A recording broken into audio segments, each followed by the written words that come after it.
नमस्कार। जैसा कि आपको बताते चले, करहल विधानसभा में उपचुनाव होना है और क्योंकि यहाँ से समाजवादी पार्टी के राष्ट्रीय अध्यक्ष अखिलेश यादव विधायक थे, उन्होंने यहाँ से इस्तीफा दिया और कन्नौज से सांसद चुने गए। इसी के सिलसिले में हम चुनावी सर्वे कर रहे हैं, जनता तक पहुंच रहे हैं। इसी के साथ हमारे बीच में करहल विधानसभा के पत्रकार जो कहीं ना कहीं दबी हुई बातों को उछालकर जनता अधिकारियों तक, नेता तक पहुंचाने का काम करते हैं, उनसे ही जानने प्रयास करते हैं कि इस बार करहल विधानसभा में क्या होने वाला है और क्या माहौल रहेगा। क्या इस बार भी साइकिल दौड़ेगी या कमल खिलेगा। यही सली जो पत्रकार हैं जिला मैनपुरी के, उनसे जानने प्रयास करते हैं कि इस बार करहल उपचुनाव में क्या होने वाला है, क्योंकि ये क्षेत्र में रहते हैं तो कैसा माहौल रहेगा इस बार। कैसा देखते हैं इस करहल उपचुनाव को आप। देखिएगा, ये करहल जो विधानसभा की बात की जाए, यहाँ समाजवादी पार्टी का काफी समय से जो गढ़ रहा है वो अब की बार भी जो है गढ़ में ही तब्दील रहेगा। वही भारतीय जनता पार्टी ने अभी तक जो है अपना प्रत्याशी घोषित नहीं किया है। मुझे लगता है कि भारतीय जनता पार्टी भी अभी ये चुनाव जो है बड़ी ही दमखम के साथ चुनाव लड़ेगी और इस बार जो है समाजवादी पार्टी के लिए भी मुश्किलें तेज हो सकती हैं। आपने कहा है मुश्किलें तेज हो सकती हैं, कहीं ना कहीं यहाँ उत्तर प्रदेश के मुख्यमंत्री योगी आदित्यनाथ जी की मीटिंग थी, उन्होंने कहा है कि अयोध्या का बदला करहल से लेंगे। कहाँ तक देखते हैं कि भाजपा ने अभी तक अपना प्रत्याशी नहीं उतारा और ऐसे वादे कर रही है। जैसा कि करहल विधानसभा की बात की जाए तो जहां भारतीय जनता पार्टी ने अभी प्रत्याशी नहीं उतारा है, जहां मानना ये भी जा रहा है कि यहाँ पर जो है एक बड़ा चेहरा आएगा, जो बड़ा चेहरा आएगा, जहां समाजवादी पार्टी लगभग 60,000 वोटों से जीती थी, वहीं जो है आज भारतीय जनता पार्टी जो है ऐसा गेम खेलने जा रही है जिसमें जो है समाजवादी पार्टी को भारी नुकसान भी हो सकता है। क्या देखते हैं आप, फील्ड में रहते हैं, कैसा देखते हैं जनता के बीच में क्या रुझान आते हैं।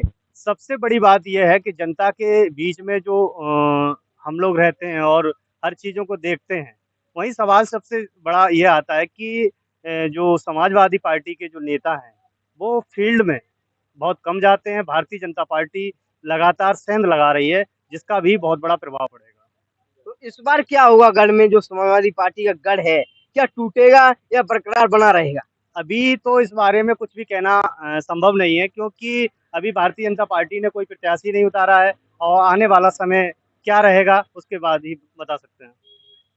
वरिष्ठ पत्रकार रामकिशोर वर्मा जी हैं, इनसे भी जान लेते हैं कि इस बार करहल विधानसभा का उपचुनाव कैसे देखा जाएगा और जनता के बीच में जाते हैं तो क्या रुझान मिल रहा है, किसे जनता सपोर्ट कर रही है, इनसे जानने प्रयास करते हैं। क्या नाम है आपका। रामकिशोर वर्मा, मैं जिला संवाददाता शान समाचार। अगर मैनपुरी जनपद में करहल विधानसभा उपचुनाव की बात करें तो सबसे पहले देखो, हम देखते हैं कि अगर इतिहास का नजर करें तो यहाँ सदैव समाजवादी पार्टी ने ही फतेह हासिल की है। एक बार जरूर विधायक सुवर्ण सिंह जी यहाँ से भाजपा से जीते थे। इस बार भी चुनाव बड़ा दिलचस्प है, अभी स्थिति क्लियर नहीं है, भाजपा ने पत्ते नहीं खोले हैं, प्रत्याशी भी नहीं उतारा है। और मुझे लगता है कि जिस तरह से पिछले चुनाव में एसपी सिंह बघेल अचानक आए थे, इसी तरह कोई बड़ा नाम भारतीय जनता पार्टी चुनाव में उतार सकती है और तेज प्रताप सिंह और भाजपा के बीच कड़ा मुकाबला हो सकता है। अच्छा, आपने कहा है कड़ा मुकाबला हो सकता है, यहाँ समाजवादी पार्टी का गढ़ है तो कैसा देखते हैं, कहीं ना कहीं चर्चा चल रही है अनुजेश प्रताप यादव की, आप क्षेत्र में रहते हैं, क्या यादव प्रत्याशी आने से क्या ये गढ़ टूट सकता है। देखिए, प्रत्याशी कोई भी हो, क्षेत्र की समस्याएं, प्राथमिकताएं इनको दी जानी चाहिए। कोई भी पार्टी हो, प्रदेश में भाजपा की सरकार है, तो विकास यहाँ पे होना चाहिए। प्रत्याशी कोई भी आ जाए उससे कोई फर्क नहीं पड़ता। अच्छा, आपने कहा विकास होना चाहिए, यहाँ समाजवादी पार्टी का गढ़ रहा है तो कहाँ विकास में कमी है, जो आने वाला जो प्रत्याशी होगा या वो विकास करेगा। देखिए, अगर हम विकास की बात करें तो करहल में तमाम ऐसी चीजें हैं जिन पे अभी अधूरी पड़ी है, काम होना है। चाहे वो खेल के क्षेत्र में हो और विद्यालय के क्षेत्र में हो, कोई ऐसा सरकारी विद्यालय हो जहाँ गरीबों को शिक्षा मिले। इस तरह की तमाम विकास योजनाएं हैं जो आज भी अधूरी पड़ी हैं। जो प्रत्याशी आए वो इन पे काम करें और जनता के लिए। तो हमारे साथ और भी पत्रकार साथी हैं, ये हैं यूनुस खान, ये भी वरिष्ठ पत्रकार हैं, जिला संवाददाता हैं। तो इनसे भी जान लेते हैं, ये क्षेत्र में रहते हैं, तो कैसा देखते हैं इस बार करहेल उपचुनाव को। क्या नाम है आपका? मेरा नाम यूनुस खान है। और यूनुस खान जी, कैसा देखते हैं इस उपचुनाव को, करहेल उपचुनाव? कहीं ना कहीं उपचुनाव ये बहुत ही चर्चा का विषय बना हुआ है, क्योंकि ये समाजवादी पार्टी का गढ़ कहा जाता है। समाजवादी पार्टी का गढ़ कहा जाता है और अभी अब से नहीं, काफ़ी लंबे समय से समाजवादी पार्टी का गढ़ है। लेकिन इस बार चुनाव में जो है, चुनाव बड़ा कश्मकश चुनाव है।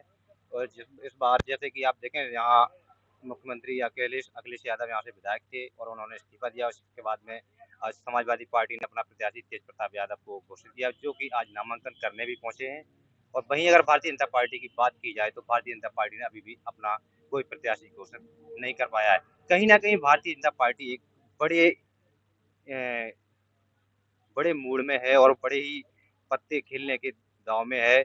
और कहीं न कहीं अगर देखा जाए तो जिस तरह से लोग चर्चाएँ करते हैं कि भारतीय जनता पार्टी के नेता भी कहते हैं और लोग भी कहते हैं कि करहल विधानसभा का और मैनपुरी जनपद का लोकल का ही प्रत्याशी उतारेंगे। लेकिन हम आपको बता दें साफ तौर से, जनपद मैनपुरी की करहल विधानसभा में भारतीय जनता पार्टी कोई भी लोकल चेहरा नहीं उतारेगी। और जिस तरह पहले एसपी सिंह बघेल को चुनाव में उतारा था, उसी तरह इस बार भी भारतीय जनता पार्टी एक बड़े मंत्री को, केंद्रीय मंत्री को चुनाव करहल से लड़ाएगी। और जिससे तेज प्रताप यादव की हालांकि मुश्किलें तो बढ़ जाएंगी, लेकिन ये समाजवादी पार्टी का गढ़ था, गढ़ रहेगा। क्योंकि समाजवादी पार्टी का यहाँ पर जो ग्राउंड है, यहाँ से श्रद्धेय नेताजी भी का काफी लगाव रहा है। यहाँ से पढ़े हैं और पढ़ने के बाद यहाँ पढ़ाया है। पढ़ाने के बाद में उनकी कर्म भूमि और जन्मभूमि दोनों ही यही रही है, जिससे नेताजी का काफी लगाव रहा है कर्म और जन्मभूमि से। और जिसके चलते जो जनता का जो उनके प्रति जो लगाव है, वो काफी अच्छा लगाव है। जिसके उसका सीधा साफ साफ उद्देश्य ये है कि लगाव कहीं ना कहीं साफ जाएगा और जो गढ़ था वो गढ़ में ही तब्दील रहेगा।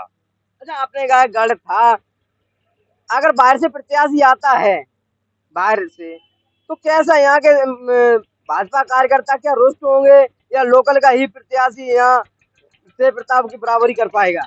देखिए, भारतीय जनता पार्टी है और यहाँ जो एक बार फैसला बड़े लोग करते हैं, जहाँ ये बड़ा नेता जो फैसला करते हैं, उसमें फिर कोई भी हस्तक्षेप नहीं करता। हालांकि चेहरा आएगा बड़ा, लेकिन जो लगाव होता है अपना, जो अपने जैसे कहते हैं हम लोग अपनापन, अपना परिवार, घर, जो अपना घर के प्रति जो लगाव होता है वो किसी दूसरे के प्रति लगाव नहीं। हालांकि लगाव होता है, कुछ लोग लगाव रखते हैं, लेकिन जो अपनों के प्रति जो लगाव होता है वो दूसरों के प्रति लगाव कभी ना हुआ है और ना ही किसी का होगा। अच्छा, यहाँ समाजवादी पार्टी का गढ़ रहा है, तो कैसा देखते हैं ये गढ़?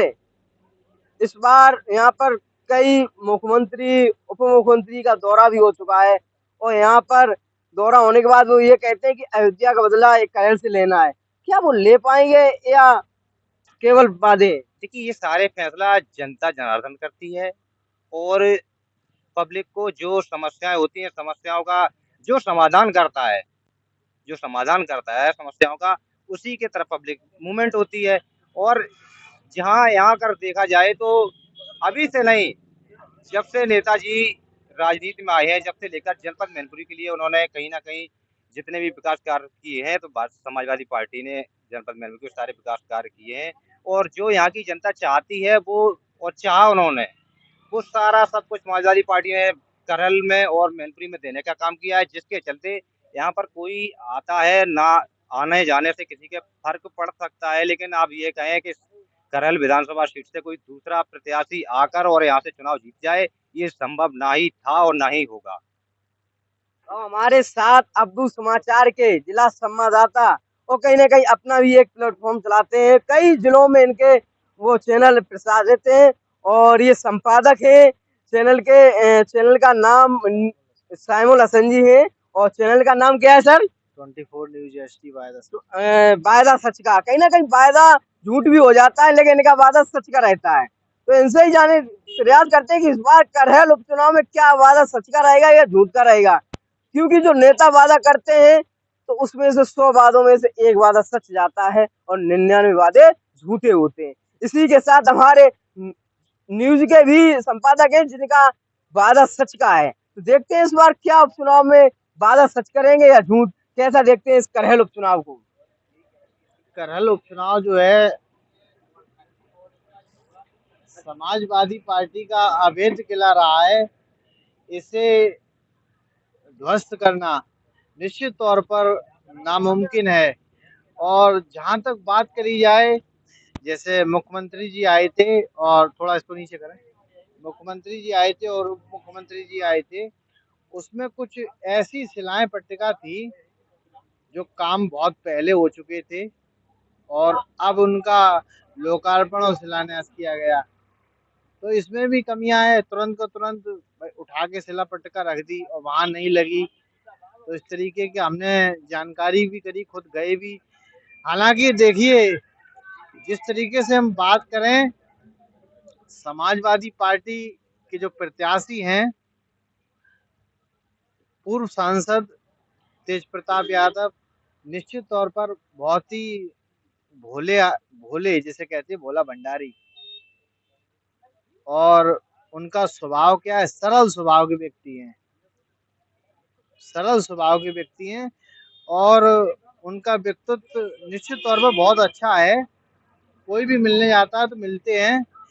और निश्चित तौर पर काम की बात करें, वो लोगों का काम भी करते हैं। और वहीं भारतीय जनता पार्टी की बात करें, अभी तक प्रत्याशी का तो अभी घोषणा नहीं हुई है, पता नहीं कौन प्रत्याशी होगा। हाँ, अगर प्रत्याशी कोई यादव प्रत्याशी हुआ तो हम दावे के साथ कह रहे हैं, कोई भी यादव हुआ तो मामला 50-50 होएगा और कुछ भी हो सकता है। अच्छा, आपने कहा है यादव प्रत्याशी के होने से कुछ भी हो सकता है करहल उपचुनाव में। क्या यादव प्रत्याशी होने से यादवों में बंटवारा हो सकता है? बिल्कुल 100% बंटवारा होगा, 100% बंटवारा होगा। अब देखो कि 50-50 हो जाए, ऐसा नहीं होगा। कुछ भी हो, बंटवारा होगा निश्चित तौर पर। अभी भारतीय जनता पार्टी 25 तारीख लास्ट डेट है नामांकन की दाखिल करने की। अब 25 तारीख तक किस व्यक्ति को प्रत्याशी लाती है, हालांकि नाम तो 2-3-4 चल रहे हैं यादवों में।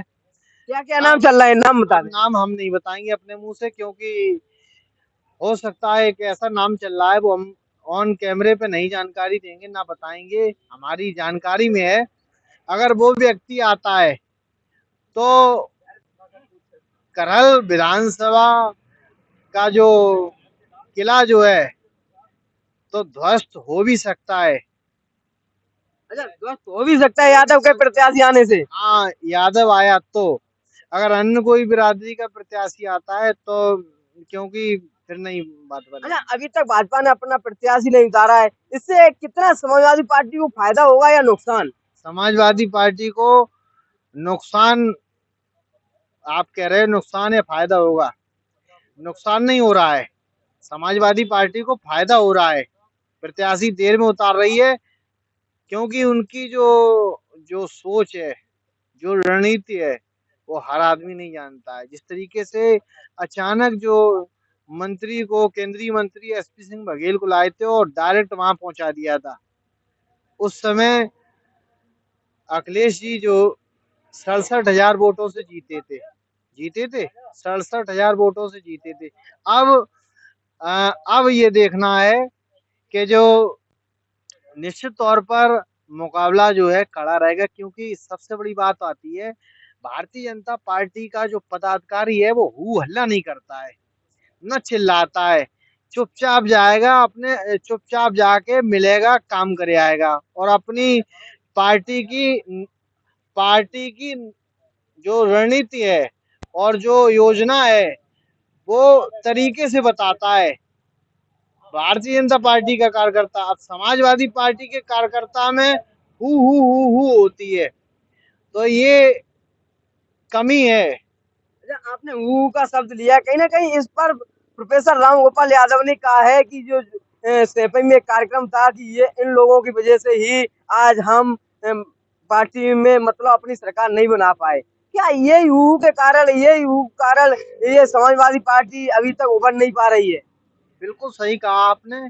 कुछ ऐसे जो हैं जो अपना खुद का वोट नहीं डाल पाते हैं, जो अपना खुद वोट नहीं डालते हैं और केवल हु करते जाके, तो हु करने से तुम्हारा वोट नहीं बढ़ता है, वोट घटता है, ये बात ध्यान रखना। तो करहल विधानसभा की क्षेत्र की बात करें तो करहल विधानसभा क्षेत्र जो है बहुत बड़ा क्षेत्र है। करहल, केवल करहल लोकल की बात करें तो 20-25 हजार वोट है। करहल विधानसभा चला गया ओछा, उधर तक विरोल में मिल गया, बिल्कुल एंड तक चला गया। तो वोट जो है बहुत वोट है। तो समाजवादी पार्टी के प्रत्येक कार्यकर्ता को, हर धर्म हर जात के व्यक्ति को पास जाकर वोट मांगना पड़ेगा। अगर वोट नहीं मांगेंगे, अगर जी शहनशाही दिखाएंगे कि हम तो जीत ही रहे हैं, तो कुछ भी हो सकता है। ये बात ध्यान रखना, मेरी ऑन कैमरे पे कह रहे हैं। मेहनत करनी पड़ती है, भारतीय जनता पार्टी मेहनत कर रही है। हालांकि उनकी मेहनत क्या होती, जमीनी स्तर पे होती है, जमीनी स्तर पे मेहनत है। वो मेहनत समाजवादी पार्टी के कार्यकर्ताओं को करनी पड़ेगी, तभी ये 2027 में वापस आ सकते हैं। वरना यही चीज रहेगी तो 2027 में वापस नहीं आएंगे। क्या नाम है आपका? मेरा नाम मोहित है।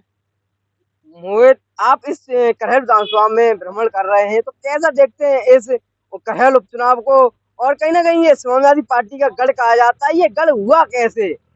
कैसे ये गढ़ हुआ और सबसे पहला विधायक कौन हुआ यहाँ से? कैसा देखते हैं इस करहल उपचुनाव को आप?